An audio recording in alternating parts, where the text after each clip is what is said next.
What's up, gang? Welcome back to the channel. I'm Jeremy Gooch. If you're new here, thanks for stopping by.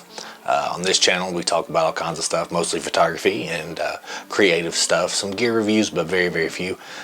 Today we're going to talk about something that maybe you understand by now: shooting in black and white. I don't mean editing in black and white. I mean shooting solely in black and white. What do I mean? I shoot every single image that I take on my digital cameras in black and white. I shoot raw, so I get the color profile and the color image to edit and have that option, but I only see black and white on the LCD screen in the viewfinder because I shoot mirrorless, and I think you should too, and I'm going to tell you why right after this.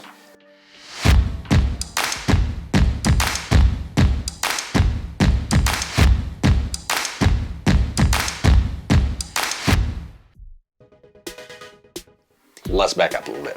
I've always dreamed of owning a Leica monochrome. It doesn't make sense for the money. I get it, and I'll probably never have the chance to have one. But that's a camera that only shoots in black and white, hence the name monochrome. And I think that that's an interesting concept. And I think when you remove the option to shoot in color, you've got to kind of reprogram how we think. And this is kind of why I shoot in black and white. To me, photography at its base, at its purest form, shadows and light. And that's what makes a photograph. The contrast between the two, the moment you capture.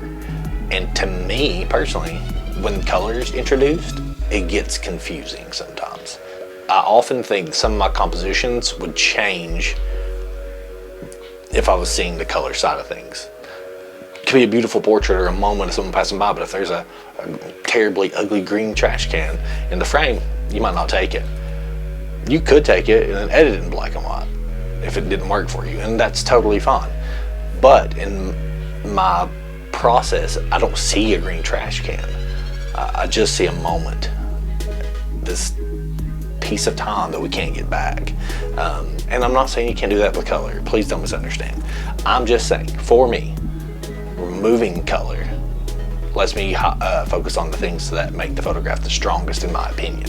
Some of my favorite photographers, Van Ho, Ron Muirhead, I mean, they are masters of this black and white and lights and darks and shadows and highlights. And when you can blend those things this way, it is something truly special. So I challenge you, and I really want to hear from you. I really want to know if you're following along. Grab your camera, put it in the black and white preset. You will still have your color files, so you can even do this for your paid work. I do. But then shoot nothing but black and white for a little while, and just watch how your mind's eye picks up light and shadows a little differently, and then you start seeing things differently, and then you start appreciating certain light differently than you might have before. You don't have to just shoot a golden hour. You don't have to just shoot a blue hour. There's ways to utilize even harsh light if you know where the fall off is, right? So please give this a shot. If you feel like tagging me in them, I would love that. I'll leave all my Instagram and Twitter links below, or handles, so you can tag me. And I want to know. I want to know what you think. Do you shoot in black and white? Would you? Would you consider owning a camera that's $8,000 that only shoots in black and white? Or is that just crazy? I'm torn. I mean, I can't, and I won't. But it's curious. All right, so here we go. Slap that monochrome, that Acros filter for you Fuji people. Slap it on your cameras. Go out and make something. Look for shadows, light, composition, moments. Strip it down to the basics. And tag me when you do. Oh, thanks for sticking around this far. This reminds me, I have a photo project coming up. And this is kind of my introduction to it.